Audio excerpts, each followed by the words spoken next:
Hattori Hanzo, the samurai shadow who rewrote history. Here's where the mystery deepens beyond legend. After Tokugawa Ieyasu established the shogunate, Japan entered a period of enforced peace. Warfare declined, samurai became bureaucrats, castles became offices, violence was regulated, controlled, but something else began to vanish. Records. Entire sections of Iga history disappear from official archives. Lineages stop abruptly. Families that once held power leave no trace of how or why.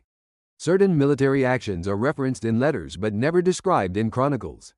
And most strangely of all, some victories have no battles attached to them.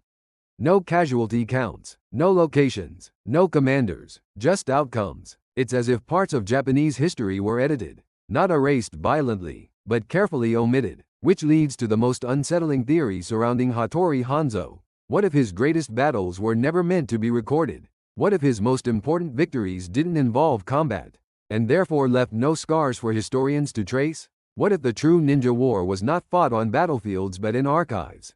In rumors? In policy decisions? In manipulated perceptions that never left fingerprints? If that's true, then Hanzo didn't just protect the Tokugawa shogunate. He protected its narrative. And suddenly, the gate named after him feels less like an honor and more like a lock.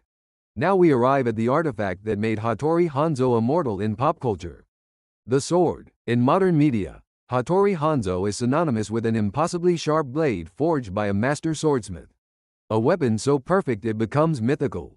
Films, games, anime, comics, they all repeat the same idea. Hanzo equals blade. But here's the problem. No historical record confirms that Hattori Hanzo was a swordsmith. Not a single document. And yet, swords bearing his name appear centuries later. Legendary blades attributed to Hanzo circulate in collections, stories, and fiction. Some are said to cut silk in mid-air. Others supposedly slice through helmets. Some are described as cursed. Others as holy. So how did a man who never forged weapons become the most famous blade maker in popular imagination? The answer lies in a linguistic trap. In Japanese tradition, swords are often named not after their makers, but after their owners. Or the battles they survived, or the clans they served, or the legends attached to them. Which means Hattori Hanzo's blade does not mean forged by Hanzo. It means used by Hanzo. Or worse, used by someone operating under his name. And suddenly, the sword becomes something else entirely. Not a weapon, a signature. A calling card, a message carved in steel. Which raises the darkest possibility of all. What if Hattori Hanzo wasn't marking swords but marking outcomes? Let's put everything together. A man who doesn't fight openly, yet changes outcomes. A warrior who becomes a public official, yet remains tied to secrecy. A name that belongs to multiple people, yet feels singular. A legacy that leaves artifacts, yet no consistent biography. Historians call this inconsistency. Strategists call it misdirection. But there's another possibility. What if Hattori Hanzo wasn't a person in the way we understand people at all? What if he was a mobile command structure? A ghost general, not a body, but a protocol. Not a man, but a methodology. Imagine this. Instead of one master ninja directing operations, there is a rotating position. The individual holding the title Hattori Hanzo at any given time is less important than the system they operate within.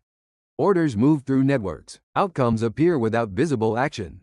Enemies never know who they're fighting, because there is no one to fight. And when one Hanzo dies, another steps into the role, inheriting the name, the authority, the myth. Not to preserve a legacy, but to preserve ambiguity. Because ambiguity is power. If this theory is true, then Hanzo's greatest achievement wasn't saving Tokugawa Ieyasu. It was inventing an intelligence architecture centuries before modern espionage agencies existed. Not just ninja, not just samurai, but something closer to Japan's first invisible general staff. And if that's true, then the real question isn't whether Hanzo was real. It's whether he was ever singular. Here's the part most people never consider. If Hattori Hanzo truly operated in secrecy, why did the samurai class tolerate him? Why allow a shadow figure to exist inside a system built on honor, lineage, and visible hierarchy? The answer is simple. Because he made the system work. The Tokugawa shogunate wasn't just a military regime. It was a stability machine. Its goal wasn't conquest. It was equilibrium. Prevent rebellion. Suppress chaos. Predict disruption before it happens. And that requires something armies can't provide. Early warning. Not just of attacks, but of intentions. Not just of movement, but of emotion. Not just of rebellion, but of resentment. Hanzo's network didn't fight wars. It prevented them, by detecting unrest before it became violence, by redirecting dangerous actors into safer channels, by dissolving threats through rumor, reputation, and isolation rather than bloodshed. From the samurai perspective, this wasn't dishonorable. It was efficient. Bushido isn't just about dying bravely. It's about preventing unnecessary death, which reframes Hanzo entirely, not as an assassin, but as a peacekeeper, not as a ninja, but as a samurai who learned that the sharpest blade is the one you never have to draw. And then, one day Hattori Hanzo disappears. Not violently, not dramatically, not even mysteriously, in the traditional sense. Records say he died, dates are given, temples record funerals, his descendants inherit his position. And yet, the operations continue, the outcomes persist, the patterns remain, which leads to a quiet but devastating conclusion.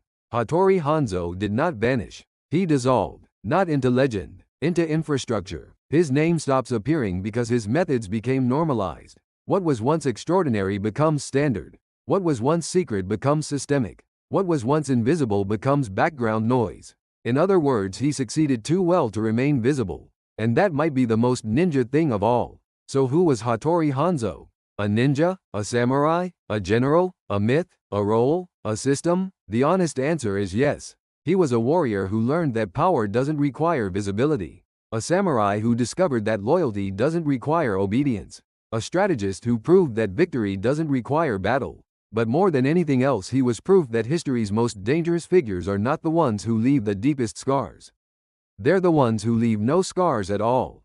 And that leaves us with one final, unsettling thought. If Hattori Hanzo could operate so effectively in a world without satellites, without surveillance cameras, without digital networks, what does that say about the systems operating around us now?